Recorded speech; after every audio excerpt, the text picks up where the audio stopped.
Bon, ben c'est fait. On est maintenant rendu à 15 000 abonnés. Donc, je tiens à vous dire 15 000 fois merci. L'école du jeu, en partenariat avec la boutique L'Imaginaire. Au-delà de vos attentes.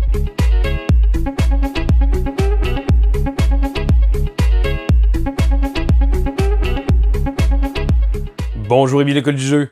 Mon nom est Sylvain et on se retrouve aujourd'hui pour le segment Quoi de neuf du mois de mai. Alors le segment Quoi de neuf est un segment que j'apprécie beaucoup faire où on fait un retour sur le mois dernier pour pouvoir vous parler de nos expériences ludiques. Mais en plus de ça, parce que mes expériences ludiques vont venir après, je voulais commencer à aborder les vraies choses avec vous. Quelle est votre couleur favorite quand vous jouez? Parce que je sais pas pour vous, mais pour ma part, il faut que je joue les rouges, sinon je joue pas. Vous pouvez peut-être trouver ça drôle, mais je suis sérieux. Donc, j'ai vu récemment passer des images sur les réseaux sociaux qui m'ont fait bien rire. D'ailleurs, je vais les faire défiler. Vous allez voir un paquet de couleurs différentes avec les traits de caractère et les choses comme ça. Et ça m'a fait bien rire parce que, effectivement, oui, moi, je suis très borné à jouer ma couleur. Et je sais que je ne suis pas seul. Je rencontre aussi souvent des gens qui sont aussi bornés que moi par rapport à la couleur. Mais là, moi, je me suis dit, tiens, je vais être certain de jouer mes rouges parce que non, même mes enfants n'ont pas le droit de jouer les rouges parce que je prends les rouges et j'ai décidé finalement que c'était vraiment moi avec le bris d'égalité ultime. Donc, une des choses, j'ai pas voulu, bon, j'en ai parlé, on a hypé un peu la chose des 15 000 abonnés. C'est quelque chose que j'avais très hâte de vous montrer surtout. Ça fait longtemps que c'est un truc que je mijote, mais j'ai finalement décidé d'immortaliser mon amour du jeu de société avec un tatouage ludique. Et oui, un tatou. Alors, je vais vous montrer une image. Là, c'est plus difficile de le montrer sa caméra comme ça. Ça fait longtemps que je pense à l'idée de me faire tatouer. Et non, c'est pas nécessairement les 15 000 abonnés qui m'ont fait dire, OK, ben quand on arrive à 15 000, je me fais tatouer pour ça. C'est quelque chose, un projet qui me travaillait déjà. C'est pas mon premier tatouage. C'est mon premier tatouage qui est visible. J'en ai d'autres qui sont cachés un peu. Mais je voulais vraiment montrer mon amour du jeu de société. Et je cherchais une belle façon de le faire. Et là, je me disais, un meeple tout seul, c'est probablement pas assez. Et là, je me suis dit, waouh, à un moment donné, j'ai comme eu cette idée-là. Ça me représente vraiment. Donc, c'est vraiment ça. Donc, quand j'arrive, j'ai maintenant le bris d'égalité. Je l'ai fait aux événements, d'ailleurs. Les gens qui m'ont vu dans des événements, je montre souvent mon petit meeple. C'est tout frais fait. Donc, c'est quelque chose de nouveau pour moi. Et je suis très heureux de l'avoir fait. Bon, certains vont dire, écoute, c'est propre à chacun, hein, comme n'importe quel tatouage qu'on va se faire, mais moi, au moins, je suis content de pouvoir immortaliser mon amour du jeu de société sur mon bras. D'ailleurs, si jamais les gens qui peuvent avoir remarqué, vous allez remarquer qu'au courant du dernier mois, on a moins vu mon bras gauche, soit que j'ai mis des manches plus longues lorsque j'ai fait des vidéos ou que j'ai fait attention. Je voulais essayer de garder ça comme une espèce de petites choses de fun à vous montrer. Donc, c'est fait. J'ai finalement immortalisé mon amour du jeu de société et je vais m'assurer également de pouvoir jouer les rouges. Donc maintenant, j'ai vraiment l'argument choc donc pour pouvoir jouer ma couleur. Je veux savoir d'ailleurs, juste comme ça, est-ce que vous avez des tatouages ludiques, vous? C'est quelque chose qui est assez rare. C'est pas tout le monde qui va se faire tatouer non plus, puis c'est correct, mais j'ai trouvé qu'il n'y a pas énormément de tatouages, on n'a pas vu beaucoup circuler, et c'est pour ça que quand j'ai eu cette idée-là, je me suis dit, waouh, c'est vraiment parfait, pour moi, du moins.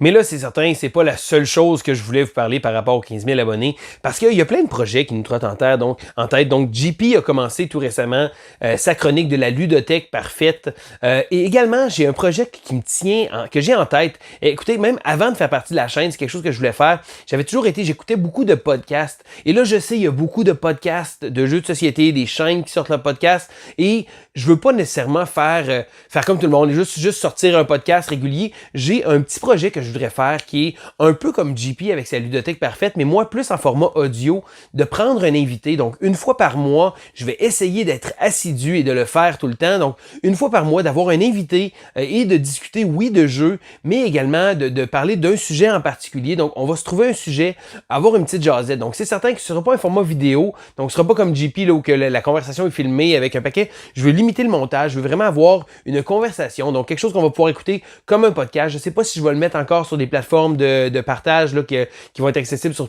Spotify, des choses comme ça. Sinon, ça sera sur YouTube, vous pourrez le downloader sinon pour l'avoir comme épisode audio. Donc vraiment d'avoir une bonne jasette, donc de partir à gauche puis à droite, parce que j'ai remarqué il n'y a pas si longtemps que ça, j'ai fait partie du podcast de Mathieu Bierry de la chaîne On Joue Dessus, et j'ai vraiment eu beaucoup de plaisir à discuter avec Mathieu. Ça a vraiment été pour moi une super belle expérience. À chaque fois que je fais ça, j'ai toujours beaucoup de plaisir Là, c'est un projet que j'arrête pas de repousser. Donc, je vais trouver une belle brochette d'invités. Donc, des invités un peu à gauche et à droite de tous les horizons là, du monde ludique, de manière à pouvoir essayer d'animer ça. Donc, je vais probablement commencer au courant du mois prochain. Donc, j'ai un mois de juin assez occupé. Probablement au mois de juillet, je vais essayer de vous sortir le premier épisode et je vais essayer de le faire au moins une fois par mois, de vous présenter un invité. Et d'ailleurs, si jamais vous avez des idées d'invités, des choses comme ça, je n'hésite pas de le mettre dans les commentaires. Je trouve ça toujours le fun de lire ces commentaires-là, ça me permet de pouvoir justement interagir avec vous. Et pour moi, c'est la chose la plus importante sur la chaîne, d'avoir le contact avec les gens. D'ailleurs, j'ai participé il n'y a pas si longtemps que ça. D'ailleurs, ma vidéo de hier, c'était justement mon retour sur un événement ludique que j'ai fait. Et comme c'était passé, j'ai un autre événement ludique qui arrive samedi prochain. J'ai très, très hâte. Et moi, je dirais que je carbure avec ce type d'événement-là. Donc, c'est certain, c'est les petits projets sur la chaîne. On travaille aussi, bon, c'est certain que le 15 000 est arrivé. On est en train de travailler aussi à rafraîchir un peu là, la chaîne. Là-dessus, malheureusement, je peux pas m'avancer plus. J'aurais pensé qu'on aurait peut-être été plus avancé à ce moment-là. Malheureusement, le timing était comme pas idéal. Donc, restez à l'affût pour la suite des choses. Mais là, je vais retomber dans mon programme principal qui était mon retour sur le mois. Alors, mon retour ludique. Alors, je vous ai déjà parlé de quelques jeux que j'ai joués lors de l'événement Ça va m'y plaire. Mais là, je veux faire le tour de mes autres jeux. Alors, au courant du mois de mai, j'ai joué 34 parties de 26 jeux différents. Et là-dedans, il y en a 15 que c'était la première fois que j'y jouais. Et là, vous allez remarquer, ma liste est un peu plus courte. J'avais beaucoup de choses à vous dire. Je ne veux pas m'éterniser non plus trop longtemps, mais j'avais quand même quelques jeux que je voulais vous parler. Je commence avec le jeu Boon Lake. Alors, Boon Lake est un jeu du designer Alexander Pfister, qui est un designer très prolifique. Donc, Monsieur Pfister a produit beaucoup d'excellents jeux. Great Western Trail, Maracaibo, que j'ai pas eu l'occasion de jouer, Boon Lake. Il y en a eu vraiment une tonne de jeux et c'est un designer qui a fait énormément de gros jeux costauds qui ont été très populaires. Donc, j'avais très hâte de jouer à Boon Lake parce que c'est un jeu que j'avais entendu beaucoup de bien. Donc, il reprenait beaucoup d'éléments des autres jeux qu'il a fait, donc comme Great Western Trail et Maracaibo. Et j'ai joué une seule partie. J'ai joué ma partie à 2 joueurs. La partie a duré 2 heures. On avait le nez un peu dans les règles. Certain que c'était ma première partie. C'est un jeu que j'ai trouvé excellent. Donc, mécaniquement, c'est vraiment excellent. C'est drôle parce que c'est vraiment une salade de points. On a souvent parlé comme de quoi que Feld était une vraie salade de points. Je pense que Pfister aussi s'en vient comme ça. Donc, beaucoup de choses qu'on peut faire. On n'aura pas l'occasion de tout faire. Beaucoup de façons de marquer des points. On doit trouver des espèces de combinaisons. On va jouer des cartes. On va essayer de maximiser nos tours parce que, ultimement, malgré le fait que ce soit une partie de 2 heures, on a l'impression de ne pas avoir le temps de tout faire ce qu'on voudrait faire. J'ai trouvé Boon Lake vraiment intéressant. C'est un jeu que j'ai rien à dire contre le jeu. J'ai hâte de rejouer d'ailleurs. Mais je me demande toujours, lorsque je parle de gros jeux euro, à quel point je vais pouvoir... Je vais avoir l'occasion de le sortir souvent. Parce que là, ça a été 2 heures à 2 joueurs.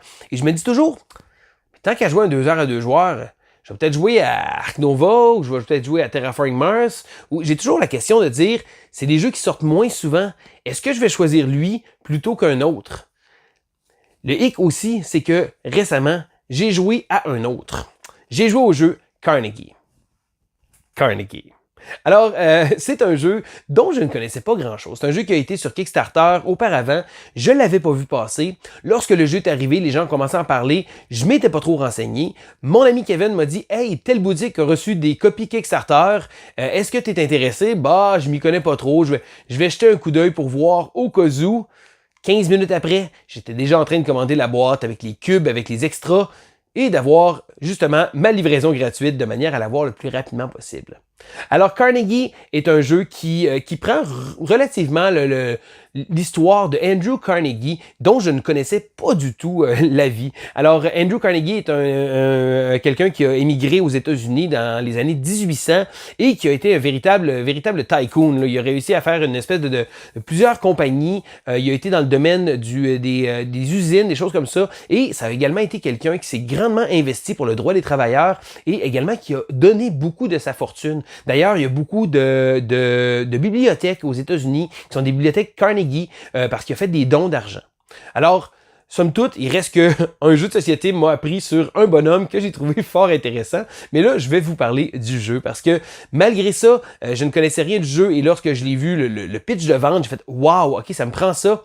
Et après y avoir joué, je peux vous dire que c'est un excellent jeu. Donc, le jeu est un jeu de placement d'ouvriers, en fait de déplacement d'ouvriers, où on va devoir placer justement et déplacer nos ouvriers de manière à activer certains départements. Et là, on va pouvoir acheter des départements et on va placer des ouvriers qui vont aller travailler dans ces différents départements-là. De la manière que le jeu fonctionne, lors d'un tour de joueur, on va activer une des actions qu'il y a et tous les joueurs vont pouvoir activer les travailleurs qu'ils ont dans tous les départements de cette icône-là. Donc, si exemple, je prendrais l'icône de la construction, je vais regarder sur mon plateau et là, je vais activer tous les icônes qu'il va y avoir avec les travailleurs qu'il va avoir. Et là, on peut faire un paquet de choses avec ces travailleurs-là. On va pouvoir essayer peut-être de construire de nouveaux départements, mais également d'aller se placer sur une carte. Donc, il va y avoir une map qu'on va aller et on va pouvoir placer certains bâtiments de manière à retirer certains bonus.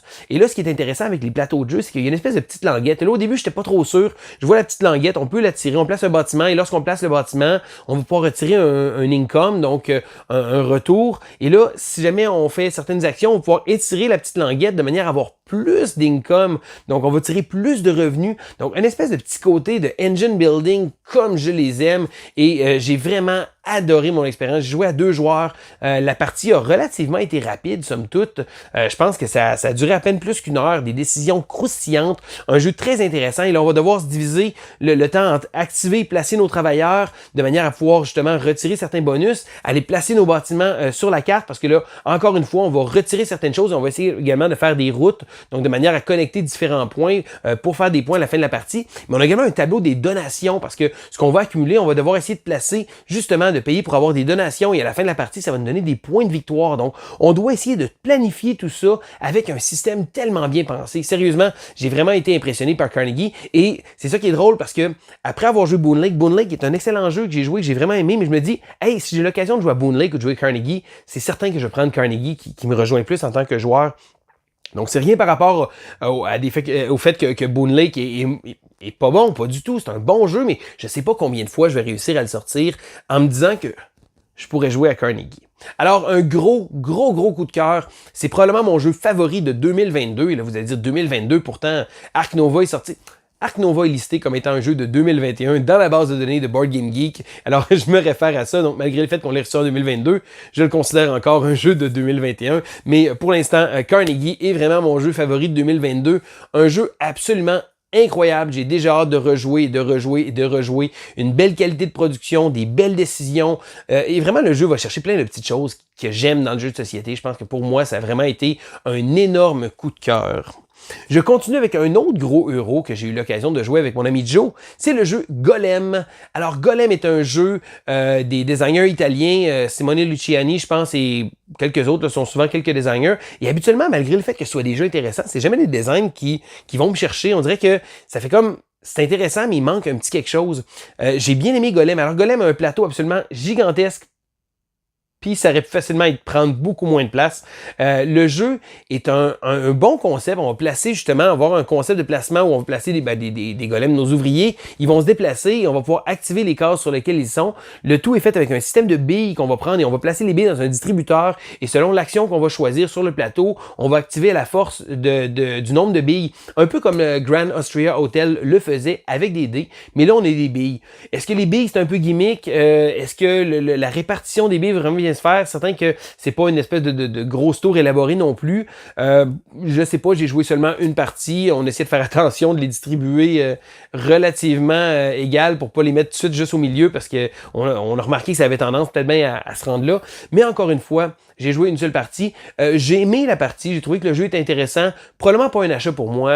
Encore une fois, on a toujours l'impression que quelque chose que j'aime dans le jeu de société, c'est réussir à faire des combines, faire des coups qui vont me faire « Hey, wow, j'active ça, qui active ça, qui active ça. » Moi, c'est ça que j'aime. Et j'ai trouvé que Golem, il n'y avait pas assez de moments comme ça. Donc, c'est un jeu intelligent, un jeu bien pensé, un bon design, mais j'ai pas eu de wow moment en jouant. Puis pour moi, c'est vraiment quelque chose que j'aime. Donc, Golem, un bon jeu, malheureusement, probablement pas pour moi. Quoique je dirais pas non à une autre partie. Un autre jeu que je vais vous parler, c'est Honey Buzz. Alors, Honey Buzz a fait un petit buzz. Haha, très mauvais pun, ouais. Honey Buzz est un petit jeu, en fait. C'est un jeu de placement de tuiles où on va tenter de devoir construire différents patterns, donc différentes agencements de tuiles sur notre plateau de manière à créer des alvéoles et de placer des petits jetons de nectar. Donc, en gros, ce qui est drôle, c'est que c'est un jeu un peu de placement d'ouvriers. On prend nos petites abeilles, on va les placer sur une case de manière à retirer une tuile et la placer. Et là, chacune des cases va avoir différents bonus. Mais on va également pouvoir avoir à déplacer une autre petite abeille, donc qui va aller butiner. Donc là, on va se promener en espèce de puzzle double à faire. J'ai trouvé que le jeu, premièrement, une très belle présentation visuelle, donc un visuel vraiment incroyable. Les ressources sont drôles. C'est une espèce de résine un peu molle, donc on dirait un peu squishy. J'ai vraiment trouvé ça très original, surtout que ça représente différentes sortes de miel. Mais j'ai trouvé, bon, en plus, oui, le matériel est beau, la présentation est belle, mais j'ai trouvé que le puzzle est intéressant parce que c'est un jeu qui est pas complexe, mais que les décisions sont croustillantes. On se pose des questions à taper là. Je vais prendre ça, je vais aller faire ça, je vais le placer comme ça. Mais là, si je vais créer mon alvéole, parce qu'en créant l'alvéole, on va activer les icônes qui y a autour. Donc, on va essayer de placer les icônes de manière à faire en sorte d'activer le plus de choses. Mais en plaçant les icônes comme ça, on n'aura plus la configuration nécessaire pour pouvoir placer le bon jeton. Mais là, le bon jeton, on doit l'avoir. Il faut déplacer notre petite abeille qui va butiner pour pouvoir aller chercher ce jeton-là. Et là, en utilisant ce token-là, en vendant, si on veut, le miel, on va faire baisser le coût. Et il y a beaucoup d'éléments qui sont intéressants et ça fait en sorte que pour un petit jeu qui est habituellement un créneau de jeu qu'on passe rapidement à autre chose, je trouve que celui-là a assez de revenez-y, assez de crunch pour pouvoir dire hey, wow, ce jeu-là a du potentiel de rester plus longtemps que la plupart des jeux de ce type-là. Donc, encore une fois, ça va pas plaire à tout le monde, mais moi j'ai trouvé que c'est un petit jeu de placement de tuiles qui offre du beau matériel, qui offre un puzzle plus intéressant qu'il n'y laisse croire, parce que quand on regarde à ça, on dit ok, ça va être assez générique. Non, c'est vraiment un bon petit jeu, on se creuse les neurones. Pas comme un gros euro non plus, ça reste un jeu très accessible et je pense que le jeu est dans un bon créneau, un créneau qui va réussir à faire peut-être pas nécessairement, malgré le look très mignon, peut-être pas nécessairement adapté aux jeunes enfants parce qu'ils vont peut-être plus avoir de misère à bien organiser leur casse-tête autour de ça, mais j'ai vraiment aimé ce jeu-là. Le prochain jeu que je veux vous parler, c'est une espèce c'est un jeu standalone, donc c'est une extension qu'on peut utiliser comme boîte de base qui s'appelle Air, Land and Sea et l'extension s'appelle Spies, Lies and Supplies. Alors, Air, Land and Sea, à ne pas confondre avec Heroes of Land, Air and Sea, qui est une espèce de gros jeu à gros déploiement. Non, ici, là, c'est une toute petite boîte, 18 cartes. Et c'est un jeu qui a tellement plus de profondeur que ces 18 cartes-là. La première fois que j'ai joué à Air, Land and Sea, j'ai fait OK, c'est spécial, c'est ordinaire. Et là, en rejouant, oh, attends un peu, il y a plus que ça. Oh, wow! Parce que dans Air, Land and Sea, on va devoir tenter de jouer des cartes. Et là, chaque joueur en début de round va avoir 6 cartes chacun.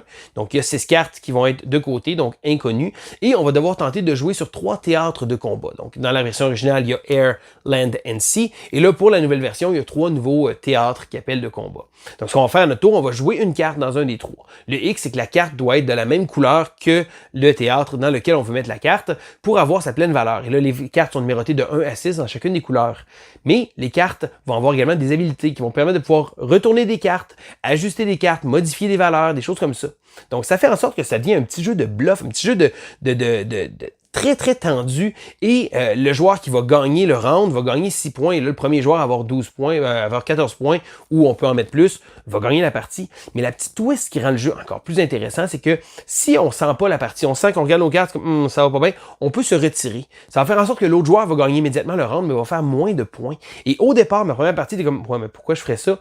Et plus ça avance et plus on commence à reconnaître les cartes, parce qu'on s'entend là, il y a juste 18 cartes. Donc après 2-3 parties, là, on commence à les connaître les cartes, on commence à connaître les twists, et c'est là que le jeu prend toute sa profondeur. Donc l'extension fait en sorte que oui, c'est un jeu à part entière, donc on peut jouer uniquement avec ça.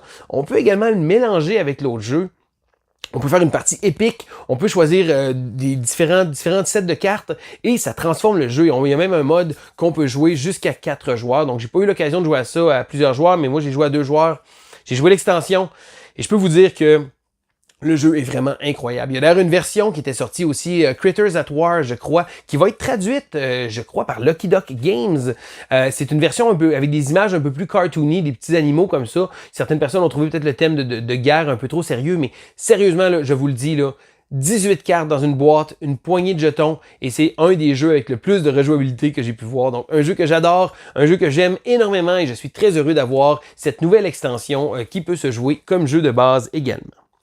Et là, le dernier jeu que je veux vous parler est Get On Board, Londres et New York. Alors, c'est un peu Ça porte un peu à confusion parce que ça dit Londres et New York. On est porté à croire qu'on a vraiment 2 plateaux. Non, il y en a un qui est vraiment pour 2 ou 3 joueurs. L'autre est vraiment pour 4 ou 5 joueurs.